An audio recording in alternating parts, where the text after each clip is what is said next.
My goal for you is simple: to make as much money as possible with as little effort as possible. And whether you're an existing cleaning business owner or you want to be one in the future, here is a fundamental truth you need to understand. Working less while earning more doesn't come from time management hacks. It comes from building a financially healthy business. There is a drastic difference between being busy and being profitable. And if you don't understand that difference, your business will own you instead of the other way around. Yes, business takes hard work, but after over 25 years as a cleaning business owner, I've learned there are some very specific ways to make it a whole lot easier, simpler, and ultimately way more profitable. And that's what I'm going to teach you in this video. Then you can work less, earn more, and finally get the freedom you're after. Like my coaching student Laura here, who went on a safari in Africa while her cleaning business back at home made her money. So first, let's chat about profit margins. Margins are not complicated, but they are often misunderstood. Basically, your profit margin is the money that's left over after everything else is paid. Not what you charge, not what comes in, not what you pay out,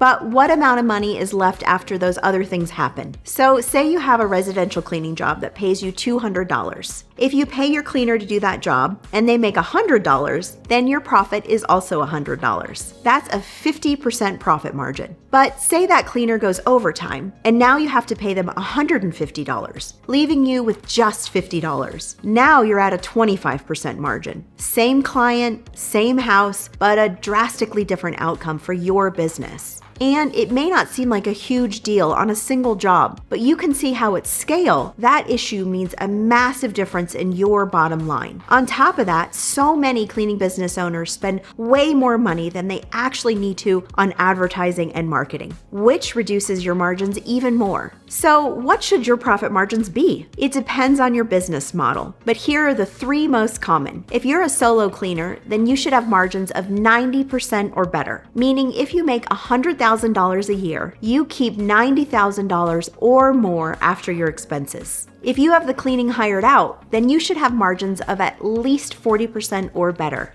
Meaning if your business generates $300,000 a year, you keep $120,000 or more after your expenses. This is my current business model, and my margins are right around 46%, and I pay my cleaners very well. This is what is possible when you make business decisions that protect your margins. And if you run a hybrid model, meaning you have cleaners, but you also still do some of the cleaning yourself, then you should end up somewhere in between. But most cleaning business owners are running on margins so small, they don't even realize they're one emergency away from going out of business. And they then get stuck in this cycle of chasing more clients and chasing more revenue, thinking things will improve. It seems like everyone on the internet these days is obsessed with gross numbers. But if your margins are bad at low volume, they won't magically improve at a higher volume. So this is why I teach my coaching students to chase profit, not revenue. And when you do, you will find that you don't need nearly as big of a business as you initially thought to hit your income goals as the owner. Let me prove it to you with a simple example. A cleaning business doing $300,000 a year at 10% margins only nets you as the business owner $30,000 a year or $2,500 a month. And that's before you pay taxes.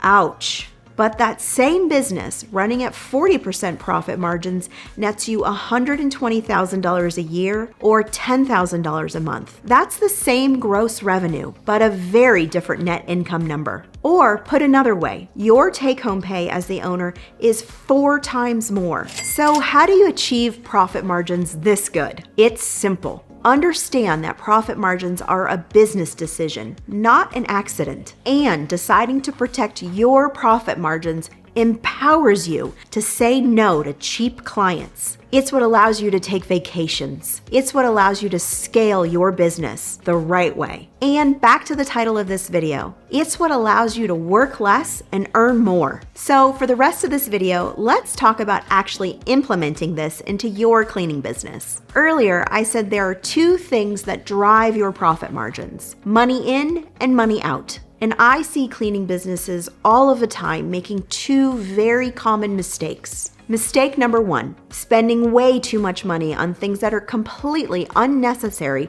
for most cleaning businesses. Not all cleaning businesses, but most. Things like branded vehicles, office space, uniforms for cleaners, and very expensive online marketing campaigns. If you don't actually need something in your business to make money, then it needs to go. And if a marketing strategy isn't providing you with a very solid ROI or return on your investment, then it's not working and it's time to pivot. And common mistake number 2, not charging enough for the services you provide. Let's dig into this one deeper. I have personally talked to literally thousands of cleaning business owners, and something I hear all the time is this: Bethany, I can't raise my prices because my clients won't pay it. Or, Bethany, I'm trying to win a new client, but right now they're paying blank, and I think they expect me to just match it. This is called pricing based on fear. Fear of losing a client, fear of being too expensive, fear of an empty calendar. But please remember, clients don't know your costs. They only know what you charge them and how that amount of money makes them feel. So the key to charging more is to make them feel that you are worth every penny of what you charge, which you are. And you do that by selling an outcome and an experience instead of just selling cleaning. Like this coaching student of ours named Sulmaz. She interviewed with a client who is paying another provider $350 a week. Initially, she expressed concern that she couldn't win this client due to her much higher rates. But we coached her through it, she stuck to our process, and she won the client at $795 a week, which translates to over $40,000 a year from a single client. The client was willing to spend over double what they were paying before for a better provider and a better experience. This is an example of a value-driven client and a cleaning business owner who's chasing profit margins instead of revenue. And by the way, this happens every single day all around us in all industries. Think about a fast food restaurant versus a sit-down restaurant. They both serve food, they both satisfy a need, they both have customers. But they are very different experiences and they have very different margins, meaning the fast food place needs to serve way more customers than the sit-down place. And from a business perspective, the difference isn't just food. It's part of it, but mostly the difference is the experience and the expectations. So remember, you're not just cleaning, you're creating peace of mind for homeowners, and you're solving problems for other business owners. And understand that high margin jobs beat high volume jobs every single time. And then guess what you can do? You can scale your business properly and take it as far as you want to, because you will have the profit margins required to hire great people to work for you. Finding good people to work for you is so much easier when you can afford to pay people what they deserve. And when a cleaning business owner says, I can't find any good people to work for me, or no one wants to work anymore, the problem is not the labor pool, it's the cleaning business itself. Good cleaners want to work for good cleaning businesses. And when you underpay, you get turnover. Turnover then kills your margins. So simply put, pricing correctly and chasing profit is the key to scaling your cleaning business. And it's the key to working less while earning more. Then your role as the owner completely shifts. You sell, you schedule, and you manage.